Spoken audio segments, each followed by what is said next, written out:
But what it comes right down to is you got to care about how you feel. You must be selfish enough to care about how you feel, enough to find your alignment with Source, or you have nothing to give anyone. Mm-hmm. So you can tell when you're helping others by the joy that you feel. Right. So you walk around in joy. People all around you have problems, and they say, he doesn't care about us. Mm-hmm. Look how happy he is. If he cared about us, he'd be miserable too. You believe that. You believe that. You believe that. So, all right, we're really onto something. So let's say you have a lot of money. So you share your money with others around you. It's natural. It's easy. And then they say, oh, yeah, you gave me $100,000. You could have given me so much more. Mm-hmm. How about this? So, just kind of sort of getting you to look at things a little bit. So, here you are standing in your place of alignment. And because you are in alignment, all the resources of the world are flowing to you. And so, you share your clarity with someone who's confused, and they're mad at you for not suffering with them. Or you share your abundance with them, and they're mad at you for having more than you deserve. Mm-hmm. So, what they're actually meaning, we want you to hear this, because once you get this, something's going to change inside of you that's going to make life easier for you. Most everybody you know, drum roll please, is evaluating your value to them, your gift to them, through your suffering.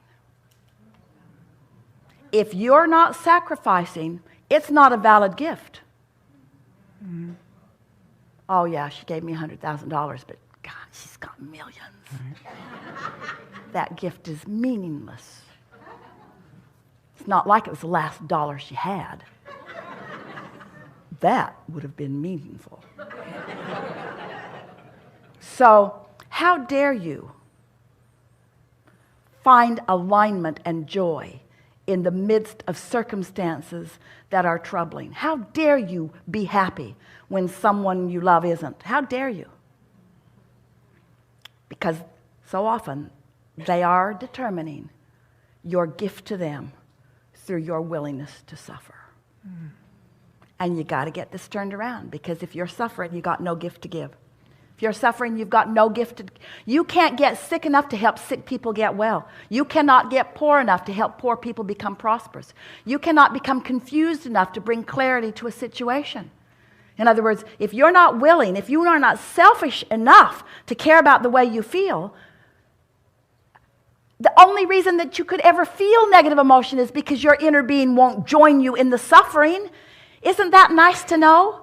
The only reason that negative emotion even is realized by me is because I've chosen a vibration that my inner being won't join me in. Inner being, you should come over here and feel bad with me so I don't have to feel bad. But your inner being doesn't, Source doesn't.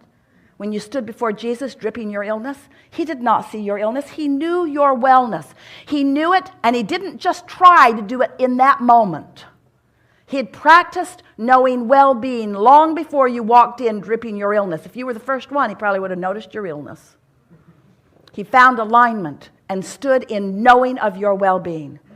And when you stood before him dripping your illness, he saw it not. Instead, he saw the vibrational version of you. He saw the vortex version of you. He knew the well-being version of you. He was selfish enough to not go where you are. He cannot help you if he goes where you are. That reality already is. All he can do is enhance that reality. Instead, he stood in your new reality. He held the vision of it. And your illness could not abide in his vibration. Mm-hmm. We're getting a little rowdy. Your illness could not abide in his vibration. And then he said, go forth and tell no one. What he really said is, don't talk about it. Don't talk about it. Don't go home. Don't talk about it. They'll talk you right back into it.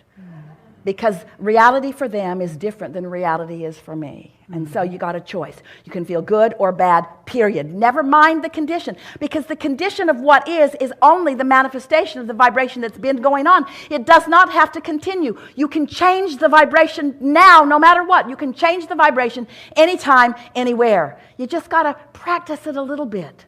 And after a while, you can be unconditional in your alignment. You can be unconditional in your well-being, you see. And when you think about it, most everybody, they love you. Your brothers and sisters love you. They love you. They want you to thrive. They just don't like the comparison between your thriving and their not thriving, but they're not against your thriving. They're rooting for their own thriving. You've just got to stand steady in the thriving and root for their thriving. And you can't sacrifice your thriving in the moments that they're not thriving, because that will lead to not what you're reaching for them or for you. Best discussion ever. Ever.